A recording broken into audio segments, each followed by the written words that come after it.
Hello दोस्तों। तो दोस्तों आज का टॉपिक है पॉलिटी। हम न्यू टॉपिक स्टार्ट करने वाले हैं, new subject that is Indian polity. Okay. Now basically आपने होपली आपको governance, Indian polity, sovereignty, socialism ऐसी टर्म्स हैं जो कि आपको होपली मालूम होंगे। अगर नहीं भी मालूम कोई दिक्कत नहीं, क्योंकि आज हम बेसिक टर्म्स से स्टार्ट करने वाले हैं। तो मैं आप मान के चलता हूँ कि आपको बेसिक से स्टार्ट करने वाले हैं। ओके। जो कि आपको 9th 10th and 11th 12th आप एनसीईआरटी पढ़ सकते हैं। ओके। अगर आपको मालूम नहीं है तो 9th 10th से स्टार्ट कीजिएगा।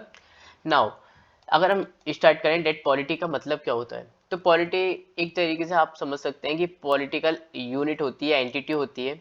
ओके।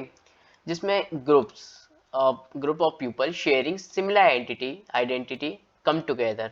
इट मीन्स कि जो पीपल्स है ना, उनका ग्रुप आता है सिमिलर आइडेंटिटीज का। ओके। और सिमिलर आइडेंटिटी क्या होती है ना, अब ये सारी चीजें नहीं कि मतलब कम्युनिटीज वगैरह के बेस पे ये सारी चीजें कर लेना, नहीं नहीं, ऐसा नहीं है। सिमिलर आइडेंटिटी आपका कम्युनिटी से पहले नेशन आता है। ओके। तो यहाँ पे हम इंडिया के कंटेक्स्ट में अगर हम देखें तो आपकी जो आइडेंटिटी है ना, वो इंडियन है। ओके। तो इंडियन आइडेंटिटी इट मीन्स कि come together and for their governance and mobilise resources. It means कि आपके ऊपर कुछ गवर्नेंस रहेगा। किसका? आप जो लोग चुनेंगे है ना, रिप्रेजेंटेटिव टाइप मीन्स। और वो लोग मोबिलाइज करेंगे आपके जो रीजन है वहाँ के रिसोर्सेज को। ओके। किस रिसोर्सेज को मोबिलाइज क्यों करेंगे? क्योंकि वेलबींग के लिए। वेलबींग मीन्स कि आपकी भलाई के लिए। ओके। इसके साथ साथ अगर हम देखें इंडियन पॉलिटी में, जैसे इंडियन पॉलिटी में पॉलिटिकल एंटिटी क्या है? इंडिया। एंड इसके साथ साथ अगर हम देखें तो people have come together for their governance and to mobilise resources for their wellbeing, right. तो यहाँ पे कुछ गवर्नमेंट होती है ना, जिसको आप चुनते हो।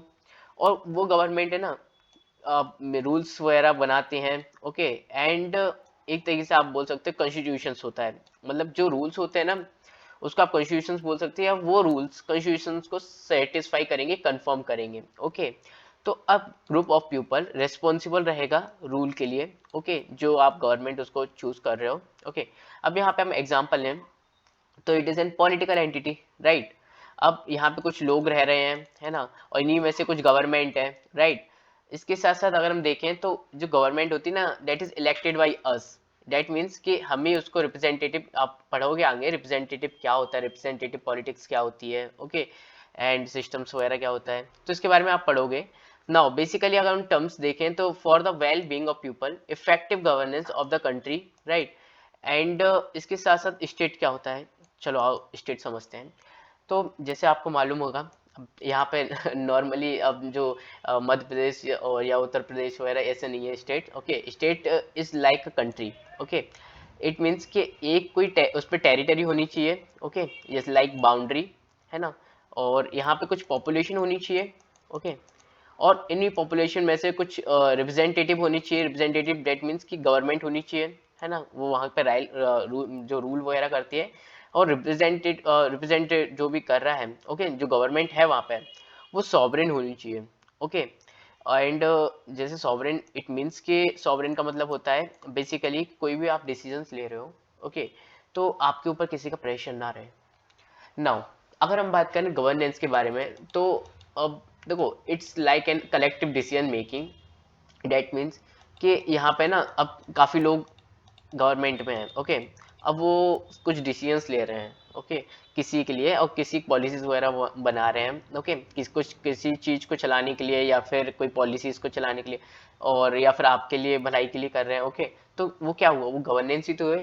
तो मतलब कलेक्टिव डिसीजन लिए जा रहे हैं यहाँ पे। And the way countries economic और सोशल रिसोर्सेज को मैनेज करना है ना, और मोबिलाइज करना पीपल के वेलफेयर के लिए। ओके।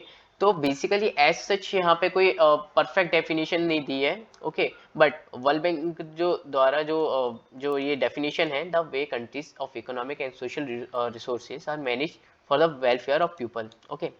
ना सॉवरेनिटी क्या होती है? सॉवरेनिटी मीन्स देखो, अब अगर हम जैसे uncontrol power of the states while taking it decisions. It means कि कोई भी स्टेट है, कोई भी मतलब कंट्री है। ओके। अब कंट्री से आप अच्छी तरीके से समझोगे तो कंट्री है, वहाँ मतलब इंडिया कंट्री है। अब यहाँ पे ना वो अपने पावर्स, अपने जो भी डिसीजंस हैं, ओके, इंटरनल हो एक्सटर्नल में थोड़ा सा रहता है जियो पॉलिटिकल।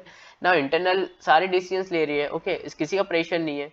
तो बेसिकली ये क्या है, ये सॉवरेन का ही तो काम है। तो मतलब सॉवरेन मतलब फ्रीडम टाइप ही है।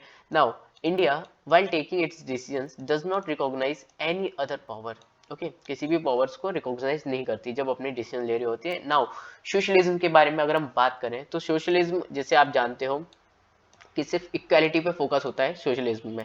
अगर हम रशियन रिवॉल्यूशन के बारे में बात करें, होपली आपको इसके बारे में मालूम हुआ, फ्रेंच रिवॉल्यूशन, रशियन रिवॉल्यूशन। तो यहाँ पे क्या था, यहाँ पे लोगों का मानना था इक्वालिटी लाना। इक्वालिटी कैसे, अब जो बड़े बड़े लोग हैं, है ना, जमींदार वगैरह हैं, है ना, जो भी रॉयल्स लोग हैं, उनसे सारी चीजें छीन के और सभी लोगों में इक्वल बांट देना, ये हो गई इक्वालिटी। ओके, सोशल गुड्स वगैरह, है ना, ये सारी चीजें, सोशल जो गुड्स वगैरह, अचीवमेंट्स वगैरह हैं, उसको सोशलिज्म में काउंट किया जाता है। बट अगर हम बात करें डेमोक्रेटिक सोशलिज्म की, जो कि अपने इंडिया में है, तो यहाँ पे बोला गया है कि सोशलिस्ट इक्वलिटी लेके आना है, बट इक्वलिटी कैसे लेके आना है, डेमोक्रेटिक मीन्स के थ्रू, डेमोक्रेटिक वे के थ्रू, डेमोक्रेटिक रास्ते के थ्रू। ओके, डॉक्टर अम्बेडकर ने भी यही बात कहा है कि इक्वलिटी ऐसे नहीं लाना है, इक्वलिटी लाना है डेमोक्रेटिक सोशलिज्म के थ्रू। ओके, नाउ अगर हम बात करें कॉन्स्टिट्यूशंस के बारे में, होपली इसके बारे में सभी लोगों ने सुना होगा। तो जैसे आपको मालूम है ये सुप्रीम है, okay, and constitution is a supreme law of the land. It means, देखो देखो बेसिकली कस्टम्स होते हैं, ट्रेडिशंस होते हैं, और भी सारी चीज़ें जो भी चल रही हैं, वो है ना कंफर्म करनी चाहिए कॉन्स्टिट्यूशन को।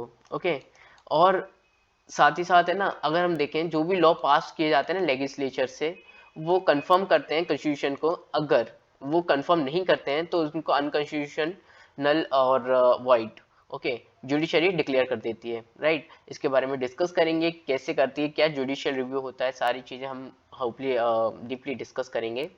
इसके साथ साथ all the decision taken by the executive must confirm the constitution.